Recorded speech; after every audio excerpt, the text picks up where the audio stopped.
Fun zone में खुशामदीद। क्या आप जानते हैं शॉर्टकट तलाश करने से बेहतर क्या है?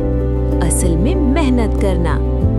आइए मैं आपको एक छोटी सी कहानी सुनाता हूँ। दो बच्चे हैं। एक बच्चा हमेशा आसान रास्ता तलाश करता रहता है, चालाकियाँ और हैक्स ढूंढता है ताकि मेहनत से बच सके।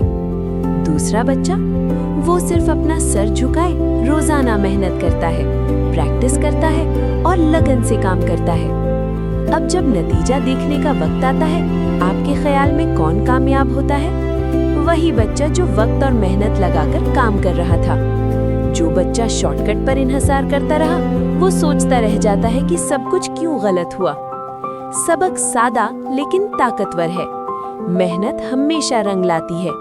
ये वो चीज है जो कभी आपको मायूस नहीं करेगी। देखने का शुक्रिया और मजीद हौसला अफजा कहानियों के लिए सब्सक्राइब करना मत भूलिए। मजीद मजेदार और दिलचस्प वीडियोस के लिए हमारे चैनल को सब्सक्राइब करें और बेल आइकन जरूर दबाएं।